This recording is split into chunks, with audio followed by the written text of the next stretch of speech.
안녕하세요. 요즘 건강 때문에 이것저것 챙겨 드시는 분들 참 많으시죠. 오메가3도 그중 하나일 텐데요. 특히 그 심장에 좋다는 광고 저도 정말 많이 봤습니다. 그런데 있잖아요. 우리가 흔히 약국이나 마트에서 사는 그 1g짜리 일반 어유 캡슐, 이게 심장병 예방 효과가 거의 없다는, 심지어 0%에 가깝다는 그런 연구 결과들이 나와서 좀 충격입니다. 이게 정말 효과가 없는 걸까요? 아니면 오늘 저희가 좀 파헤쳐볼 부분인데, 어떤 종류를 또 얼마나 먹느냐, 여기에 따라 완전 다른 걸까요? 당신의 건강 상식 오늘 확실하게 짚어드릴게요. 네, 안녕하세요. 맞습니다. 그 오메가3하고 심장 건강, 이 관계에 대해서는 최근 몇 년 사이에 정말 큰 연구들이 많이 나오면서요. 기존의 생각들이 많이 바뀌고 있습니다. 특히 이제 가장 많이들 드시는 일반적인 1g짜리 어유 보충제, 여기에 대해서는 효과가 있나? 하는 큰 물음표가 찍힌 상태죠. 근데 또 반대로 특정 성분만 뽑아서 아주 고용량으로 썼을 때는 또 다른 결과가 나오기도 했거든요. 그래서 오늘 이 상반된 결과들 속에서 뭐가 진실인지, 그리고 또 우리가 놓치기 쉬운 부작용은 없는지 정확한 데이터를 가지고 좀 명쾌하게 정리해드리겠습니다. 네, 자 그럼 바로 그 논란의 핵심, 우리가 제일 흔하게 먹는 1g짜리 일반 어유 보충제 말입니다. 이게 효과가 없다는 근거, 구체적으로 어떤 연구들인가요? 네, 대표적으로 보면요. AS 신드 연구나 또 미 하버드 대학에서 주도했던 바이탈 연구가 있습니다. 그리고 스트렝스다는 연구도 있고요. 이런 굉장히 신뢰도 높은 대규모 임상시험 결과들을 보면요. 하루에 1g 정도 일반 어유 오메가3를 드신 그룹하고 그렇지 않은 그룹하고 비교를 해봤어요. 그랬더니 심근경색이라든지 뇌졸중 같은 이런 심혈관 질환 발생률에서 통계적으로 의미 있는 차이가 없었습니다. 그러니까 그냥 예방 목적으로 매일 1g씩 챙겨 먹는 거, 이게 뚜렷한 이득이 있다? 이렇게 확인되진 않은 거죠. 여기서 중요한 건 일반 어유 1g이라는 점입니다. 1g 일반 어유로는 효과가 불분명하다. 그렇군요. 그러면 기존에 우리가 그냥 막연하게 오메가3는 심장에 좋아, 이렇게 믿었던 거, 이게 완전히 틀린 건가요? 분명히 효과가 있다는 연구 결과도 있었던 것 같은데요. 네. 바로 그 지점이 중요합니다. 결과가 좀 다르게 나온 연구가 또 있거든요. 리듀스 이트라는 대규모 연구인데요. 이 연구는 좀 달랐어요. 일반 어유가 아니고요.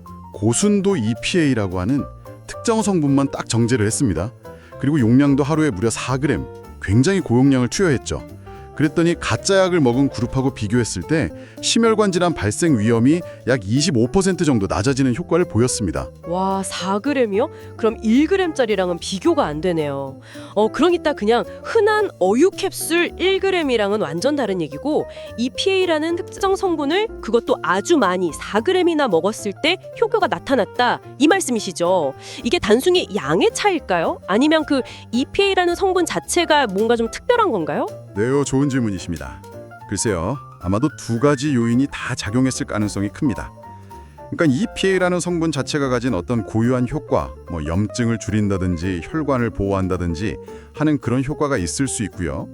또 그런 효과가 나타나려면 일반 어유 1g에 들어있는 그 정도 소량으로는 좀 부족하고 하루 4g 정도의 아주 충분한 양이 필요했을 수 있다는 거죠. 즉, 성분의 종류, 그리고 용량, 이 두 가지 모두가 결정적인 차이를 만들었다고 봐야 합니다. 그렇군요. 성분과 용량 둘 다 중요하다. 근데 이 효과만큼이나 부작용 이야기도 좀 들리던데요. 특히 고용량일 때 말이죠. 네, 맞습니다. 그 부분도 절대 간과해서는 안 됩니다. 특히 이제 REDCT 같은 고용량 EPA 연구 결과를 보면요. 심방세동이라고 하는 부정맥이죠. 심장이 불규칙하게 뛰는 거예요. 이 심방세동 발생 위험이 가짜 약 먹은 그룹보다 조금 높게 나타났습니다. 그리고 또 하나는 출혈 위험입니다. 이것도 약간 증가하는 경향이 보고가 됐어요. 물론 이게 아주 심각한 수준의 부작용은 아니었지만 어쨌든 이득과 함께 이런 잠재적인 위험도 분명히 있다는 점은 꼭 알아두셔야 합니다. 무조건 좋다고만 할 수는 없는 거죠. 효과는 있는데 심방세동이나 출혈 위험도 약간은 올라갈 수 있다. 이러니까 좀 혼란스러운데요.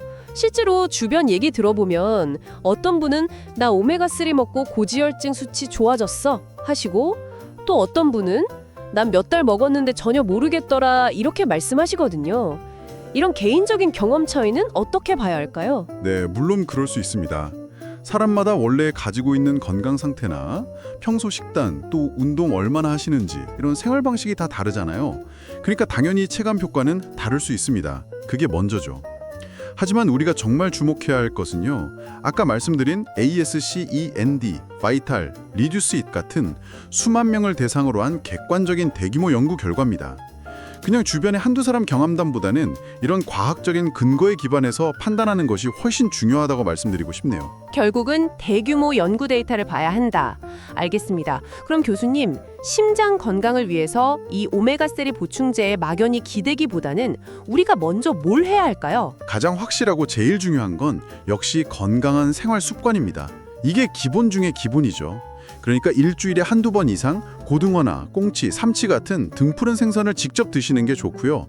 또 요리하실 때 올리브 오일 같은 건강한 기름 쓰시고 꾸준히 운동하시는 것. 이게 심혈관 건강을 지키는 가장 좋은 방법입니다. 왕도죠. 보충제는 어디까지나 식사로 부족한 부분을 좀 채워주는 보조적인 수단 이렇게 생각하셔야 하고요. 만약에 아까 말씀드린 고용량 EPA 제제처럼 좀 효과가 기대되는 경우라도 그 효과와 함께 앞서 언급된 심방세동이나 출혈 같은 위험성, 그리고 이게 또 보험 적용이 되는지, 약국에서 사려면 비용은 얼마나 드는지 이런 비용 문제까지 다 꼼꼼하게 따져보셔야 합니다. 그래서 신중하게 결정하셔야겠죠. 네, 생활 습관이 먼저고 보충제는 신중하게 따져봐야 한다. 특히 더 주의해야 할 분들도 있다고요. 네, 그렇습니다. 특히 그 와파린 같은 항응고제, 피 묽게 하는 약 드시는 분들 계시죠? 그리고 심방세동 진단을 이미 받았거나 그런 병력이 있으신 분들, 또 수술을 앞두고 계시거나 혹은 막 수술을 마친 분들, 이런 분들은 오메가3 보충제가 출혈 위험을 더 높일 수가 있습니다.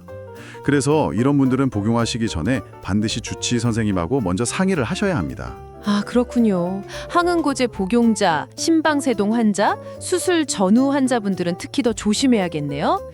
자, 오늘 이야기 쭉 나눠봤는데요. 정리를 좀 해보자면 이렇습니다. 광고만 보고 오메가3는 무조건 심장에 좋다 이렇게 생각하기보다는 우리가 흔히 먹는 1g짜리 일반 어유 보충제에 이걸로는 심장병 예방 효과가 아직 명확하지는 않다는 점, 이게 첫 번째고요.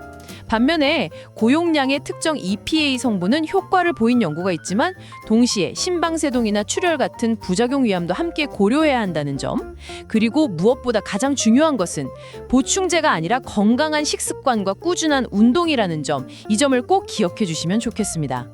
오늘 오메가3에 대한 궁금증 좀 풀리셨나요?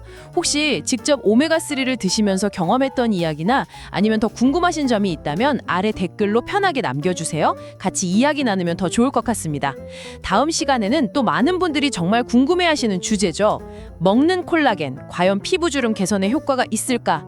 이 논쟁에 대해서 더 깊이 파헤쳐 보겠습니다. 기대해 주세요.